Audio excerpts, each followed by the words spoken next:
Welcome to the third session of the Dissertation Club. My name is Ryan. I am the Learning Development Coordinator for the School of Business, Economics and Informatics. The first chapter of your dissertation is very important because it sets the tone for your entire dissertation. We need to create a very good first impression. So this session will explore two ways to write a captivating and critical introduction. The first way is the knowledge gap approach. The second way is the problem approach. I will now explain the knowledge gap approach. This approach is designed to show the uniqueness of your dissertation. Question: what is a knowledge gap or research gap? A gap is a missing piece in the literature. A gap is an area that has not yet been explored or it is underexplored. A gap is something that remains to be done or learned in an area of research. So imagine that we have many studies, many theories, a lot of discussion in one area, but we don't have the same level of discussion in another area. This is a knowledge gap. If you claim that there is a knowledge gap, this is a big claim. This is a massive claim. This is a scholarly claim. This is a critical claim. You will be scrutinized for this claim. So we have to make sure that there really is a knowledge gap. How can we know that there is a knowledge gap? Number one, you cannot find any information. You have searched the Birkbeck Library Catalogue. You have searched journal articles, journal catalogues. You have searched everywhere, but you cannot find the information you want. This is an indication that there is a knowledge gap, which is good news for you because it means that your dissertation will be a valuable contribution.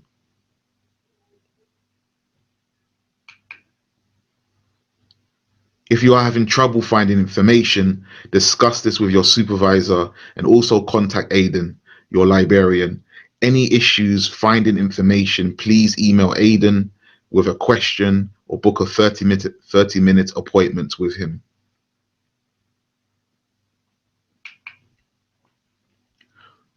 Number two, a recent study has mentioned that there is a knowledge gap. An academic publication will often mention the knowledge gaps. This is great evidence for you. It is the best way to strengthen your claim, by far the strongest way. I mentioned recent study, not any study, but a recent study. It is important that if you are using this as evidence that the study was conducted not more than 2 or 3 years ago. If the study was conducted in 2006 or 2007, you cannot use this as evidence. It's too far away. Academic publications will mention the knowledge gaps towards the end, near the conclusion section. You'll find in the conclusion or in these sections, future directions, future research. These sections will be at the end of the paper. Number three, an event could cause knowledge gaps. COVID-19, for example, and the restrictions and the lockdowns that followed have transformed so much of our lives. This has created knowledge gaps. Also, an act of parliament, a change of law, or a new government policy may transform a situation. This can cause knowledge gaps.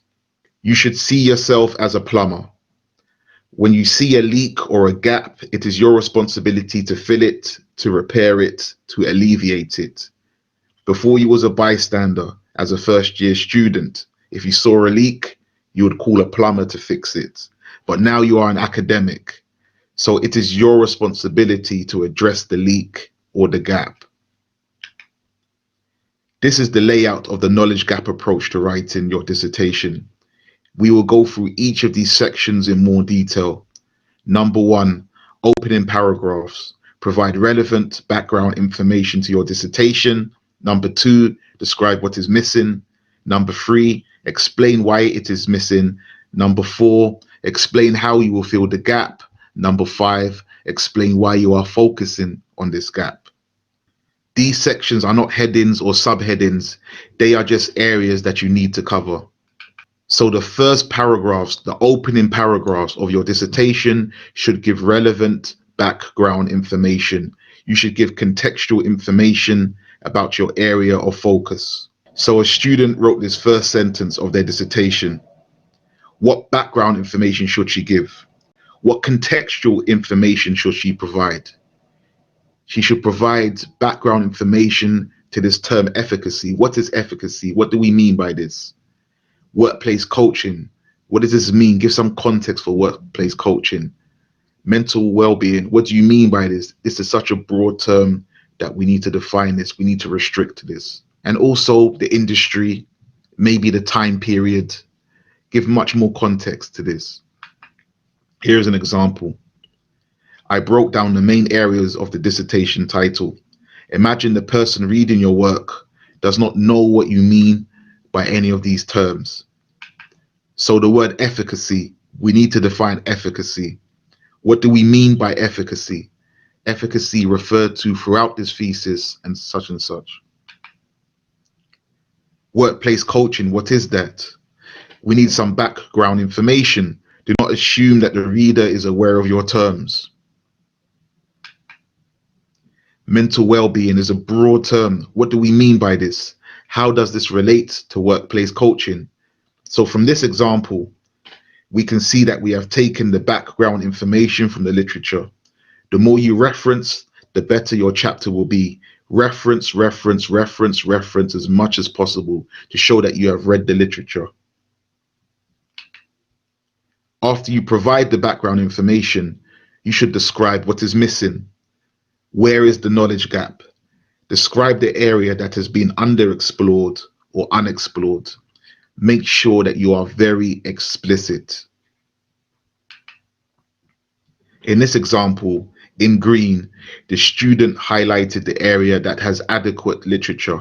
Then in blue, they describe what is missing from this area. So we have a fair assessment. In green, there is an acknowledgement that there is literature there. It is well developed in certain areas. But in blue, we let them know that there is a gap here. There is a leak here. For those returning to study or English is a second language, I've included a PDF academic phrases book. This book contains a range of sentences that talk about knowledge gaps. You can cut and paste these sentences into your work. I've included a link to the whole book. The book contains several other academic areas. The nature of X remains unclear.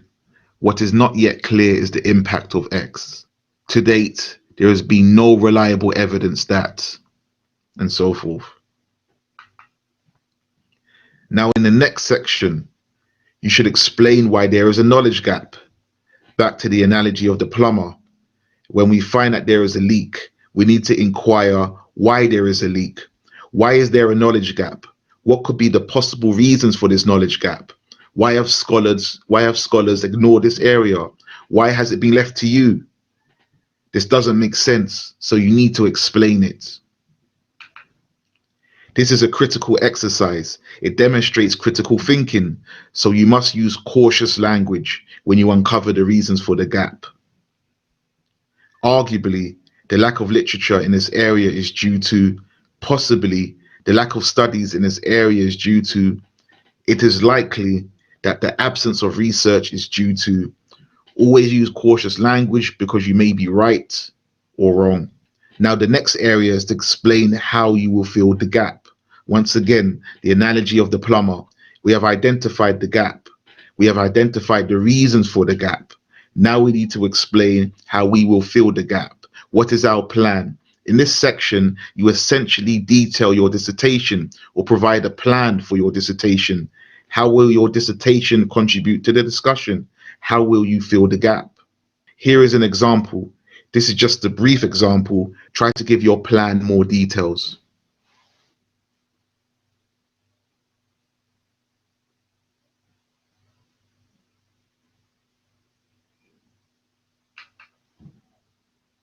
Provide an overview of the theory, framework, model, or approach to fill your gap. Explain what you are doing differently to fill the gap. This is your chance to showcase and highlight the uniqueness of your dissertation. You are making a unique contribution.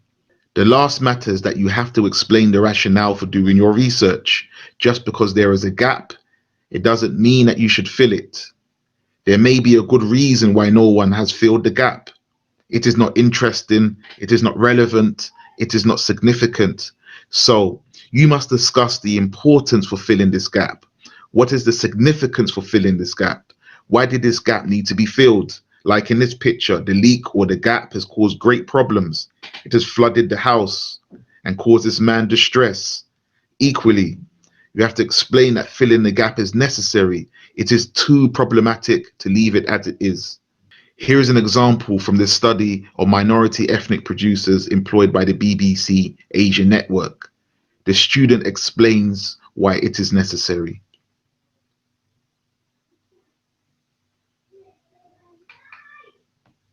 Here are some examples. It is important to document the experiences of BME staff because, and they will go on to explain why. As long as the gap remains, then the issues facing women in the finance sector will remain unidentified. Once again, this is the layout of the gap approach. We have discussed 1, 2, 3, 4, and 5. We will now move on to the problem approach. Most people will adopt the problem approach. There is a problem that needs to be addressed, and you are the superhero to save the day. Your dissertation will attempt to solve a problem. A research problem is a clear statement about an area of concern or a condition to be improved upon or a difficulty to be eliminated or a troubling question that exists in academic literature. So this is the layout for the problem approach. Opening paragraphs, provide relevant background information. We have talked about this section in the gap approach. We won't discuss this again. Number 2, describe the problem. Number 3, postulate what led to the problem. Number 4, describe what is currently being done to tackle the problem. Number 5, postulate what happens if the problem is left unexamined. Number 6, explain how your study addresses or alleviates the problem. Describe the problem that your research is uncovering. Be very explicit. Explain why the problem is detrimental. Why is the problem unsafe? Why is the problem unsustainable? Why is the problem contradictory? Why is it inconsistent? You may have stated the problem, but it may not be clear why it is a bad thing. So you should make sure that it is very clear why it is a terrible thing. Why is this problem such a terrible thing? Provide evidence from the literature why the problem is detrimental. Also, who is it detrimental to? A problem isn't a problem for everyone. For instance, COVID-19 restrictions has caused many students to study from home. This is a problem for some students, but it's not a problem for others. Provide evidence of how prevalent the problem is. Provide evidence of how widespread the problem is. If you state there is a problem, we should be able to see this problem. You should be able to bring statistics, facts, and figures about this problem. So this is the opportunity now to really bring home how prevalent, how widespread this problem is. Which specific occurrences or contextual factors led to the problem? This problem did not emerge out of nowhere. What led to the problem? What led to this present state? Please do not delve too deep into history. Put forward from the literature relevant factors or conditions that led to the problem. Also, I would always put more than one factor. I will postulate several factors.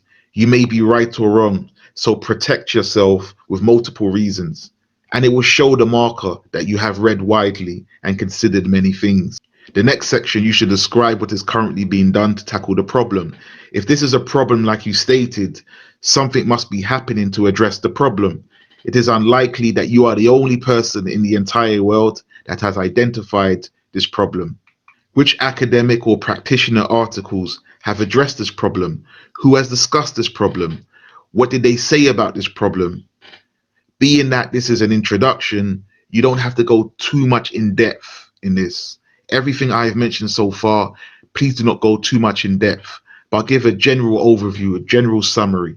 Has there been any legislation, regulation, policy, to alleviate this problem? Ultimately, you have to state that not enough is being done, or there is no significant impact to the problem. Because if everything was fine, then you wouldn't be writing about it. You wouldn't be researching about it. If the solutions were well developed, if the literature was well developed, if the government was eradicating the problem, all of these things, then this will take away from your rationale. This will take away from your uniqueness. The problem is being solved. So why are you getting involved? So the undertone of this entire problem section is that there is a problem, but it's not being fully addressed. It is not being alleviated. In the rarest of cases, if the problem is not being addressed or discussed, why is this the case? You now have to explain why you have to address the problem. What is the rationale for your research? What is driving your research to solve this problem? Perhaps you may argue that the voices and experiences remain unheard and unshared, and you need to document these voices. Maybe the prevalence of the problem continues to increase and increase, and no solutions are being put forward. The problem is at odds with certain ideals or principles or frameworks. There is a contradiction here. Perhaps there's ineffective interventions to the problem, and this will continue if no solutions are put forward. Explain how your study addresses or alleviates the problem. This is essentially the aim of your dissertation. Here is an example.